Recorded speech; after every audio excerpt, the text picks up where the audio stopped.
আসসালামু আলাইকুম। সবাই কেমন আছেন? আশা করি সকলেই খুবই ভালো আছেন। আজকের রেসিপি আমলকির আচার। খুবই স্বাস্থ্যকর একটি ফল। বাচ্চারা এবং অনেকেই আমলকি খেতে একদমই পছন্দ করেন না, তাই সহজ পদ্ধতিতে আজকে আপনাদের তৈরি করে দেখাচ্ছি এই আচারটি। বাটিতে অল্প কিছু আমলকি নিয়ে নিয়েছি, ভালো করে ধুয়ে নিয়েছি।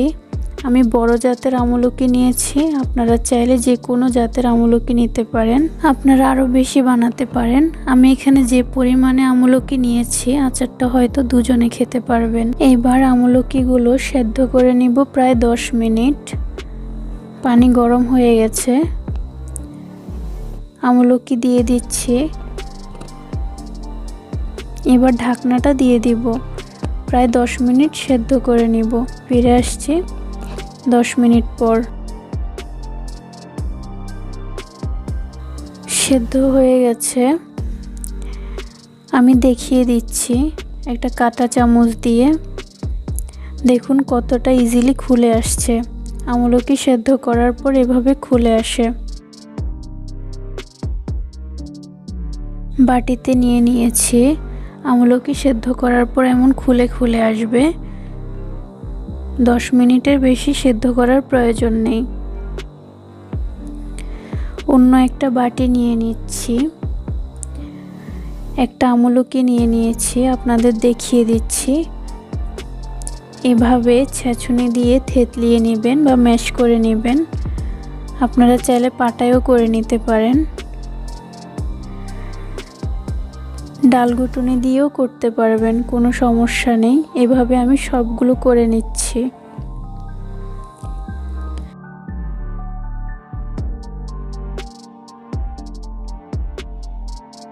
দেখুন সবগুলো খুব ভালোভাবে ম্যাশ করে নিয়েছি। আমি বিচি রেখে দিয়েছি, আপনারা চাইলে ফেলে দিতে পারেন, কোনো সমস্যা নেই। চলুন এবার আচার তৈরি করি।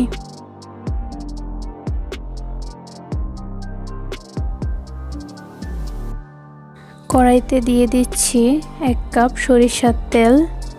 আপনারা আরও বেশি তৈরি করলে তেল আরও বেশি দিবেন।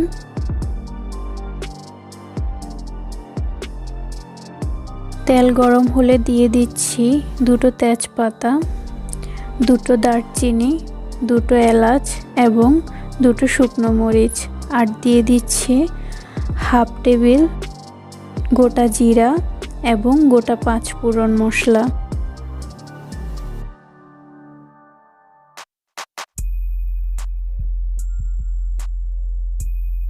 কিছুটা নেড়ে ছেড়ে নিচ্ছি।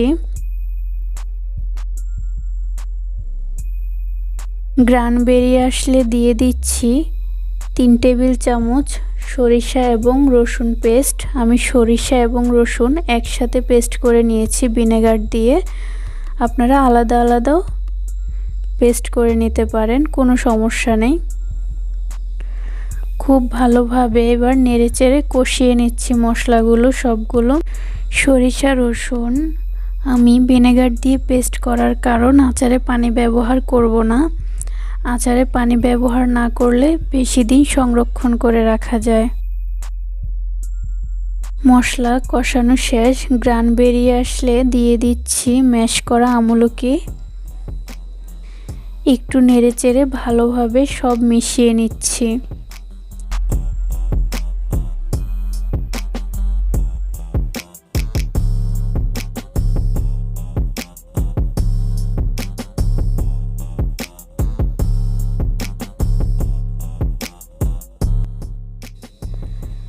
দিয়ে দিচ্ছি 1/2 কাপ চিনি, 1 টেবিল চামচ মরিচের গুঁড়া এবং পরিমাণ মতো লবণ। ঝাল এবং মিষ্টি আপনাদের স্বাদ অনুযায়ী দিবেন, লবণও পরিমাণ মতো দিবেন।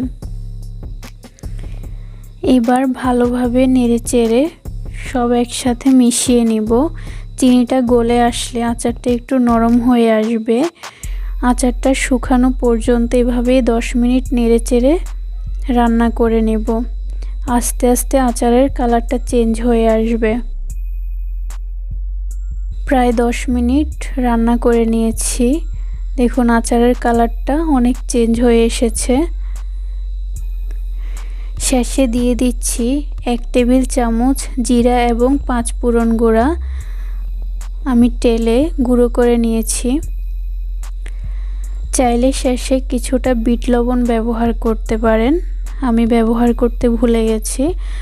যদি অন্য কোনো টক আচার থাকে কিছুটা টক আচারও ব্যবহার করতে পারেন।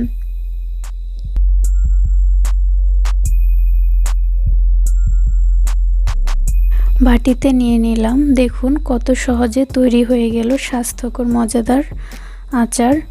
অবশ্যই সকলে বাড়িতে তৈরি করবেন, দেখবেন বাচ্চা থেকে বড় সবাই চেটেপুটে খাবে। ভিডিওটি শেষ পর্যন্ত দেখার জন্য অনেক অনেক ধন্যবাদ।